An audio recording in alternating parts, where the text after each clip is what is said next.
So Mumbai இந்தியன்ஸ்க்கு பெரிய ப்ளோவா will ஜாக்ஸும் Rhine ரிக்கல்டனும் அவங்களோட national டியூட்டிஸ்க்காக கிளம்பிட்டாங்க. ஸோ அவங்களுக்கு பதிலாக ரீப்ளேஸ்மெண்ட் பிளேயர்ஸும் வந்துட்டாங்க. ஸோ அந்த ரீப்ளேஸ்மெண்ட் பிளேயர்ஸை வச்சு தான் அவங்க பிளே ஆஃப்ல ஆடி ஆகணும். ஸோ அதை மைண்டில் வச்சு அவங்களோட ஓப்பனிங் பேர் என்னவா இருக்கும் அப்படின்னு யோசிச்சா Jonny Bairstow and Rohit Sharma. Jonny Bairstow என்னதான் ரைன் ரிக்கல்டன் கொடுத்த இம்பாக்ட் தர முடியலனாலும் அவருக்கு ஆல்ரெடி எக்ஸ்பீரியன்ஸ் இருக்கு, செஞ்சுரிஸும் ஐபிஎல் அடிச்சிருக்காரு. ஸோ அந்த விதத்துல இந்த ஓப்பனிங் பேரை தாண்டி ஒன் டவுன்ல அவங்களோட பெஸ்ட் பேட்ஸ்மேனான சூரியகுமார் யாதவ் வருவாரு. அவர்கிட்ட ஆரஞ்ச் கேப் வந்துட்டு போயிட்டு இருந்திருக்கு. மேபி இந்த சீசன் முடியும் போது அவர்கிட்ட ஆரஞ்ச் கேப் இருந்துச்சுன்னா மும்பைக்கு 6th ட்ராஃபி கண்டிப்பா வந்து சேர்ந்துருச்சு அப்படிங்கிறது தான் அர்த்தம். ஸோ அதுக்கப்புறமா 2 டவுன்ல திலக் வர்மா வருவாரு. பட் திலக் வர்மாக்கு இந்த சீசன் கொஞ்சம் சோகமான சீசனா தான் இருந்திருக்கு. ஏன்னா அவர் இந்த சீசன் ஃபுல்லாவே 2 50s மட்டும் தான் அடிச்சிருக்காரு. பட் என்னதான் அவர் அப்படி இருந்தாலும் அவர் ஒரு டேலண்டட் பேட்ஸ்மேன். அதை எப்போ வேணா அவர் டேர்ன் பண்ணி நல்ல ஃபார்முக்கு கொண்டு வருவாரு. ஸோ அதனால அவர் ஃபார்முக்கு வந்து பிளே ஆஃப்ல கலக்கினார்னா மும்பையோட பேட்டிங் இன்னும் ஸ்ட்ராங்கா தெரியும். ஸோ திலக் வர்மாக்கு அப்புறமா நம்பர் 5ல ஹர்திக் பாண்டியா வருவாரு. ஸோ ஹர்திக் பாண்டியாக்கு அப்புறமா நமந்தீர் வருவாரு. ஸோ நமந்தீர் இந்த சீசன்ல அவரோட லிட்டில் கேமியோஸ் மூலமா மும்பைக்கு நல்லாவே கான்ட்ரிபியூட் பண்ணியிருக்காரு. அதை பிளே ஆஃப்லயும் கண்டினியூ பண்ணா மும்பைக்கு ஹெல்ப்ஃபுல்லா இருக்கும்.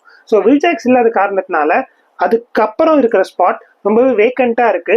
அதனால மேபி அவங்க ராபின் மின்ஸ் இல்லைன்னா ராஜ்பவா அப்படின்னு டொமஸ்டிக் பிளேயர்ஸை வச்சு போகலாம். ஸோ அது கிளிக் ஆச்சுன்னா மும்பைக்கு அது இன்னும் அட்வான்டேஜா அமையும். ஸோ அதுக்கப்புறம் Mitchell Santner, Deepak Chahar, Trent Boult and Jasprit Bumrah.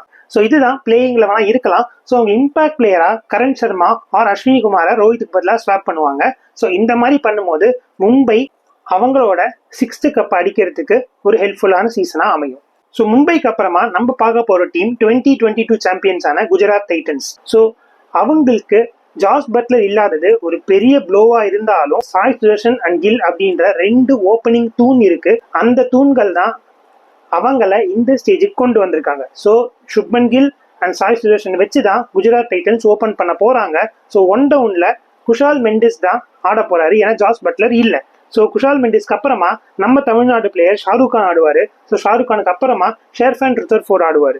So ருத்தர்ஃபோர்டுக்கு அப்புறம் அவங்களுக்கு ராகுல் Tewatia and Rashid Khan, Gerald Coetzee or Kagiso Rabada and Sai Kishore, Mohammed Siraj and Prasidh Krishna. இதுதான் அவங்களோட பிளேயிங் லெவனா இருக்கலாம். இதுல அவங்க இம்பாக்டா கொண்டு வரணும் அப்படின்னு நினைச்சாங்கன்னா மேபி பவுலிங் போடும்போது ஹர்ஷத் கான் ஆர் இஷாந்த் சர்மாவை சாய் சுதர்ஷனுக்கு பதிலாக கொண்டு வரலாம். ஸோ இந்த பிளேயிங் லெவனை வச்சு அவங்களால கப்பை வின் பண்ண முடியுமா அப்படின்னு கேட்டா பொறுத்து தான் பார்க்கணும். ஏன்னா ஜாஸ் பட்லர் அப்படின்ற ஒரு பெரிய பிளேயர் அங்க மிஸ்ஸிங்.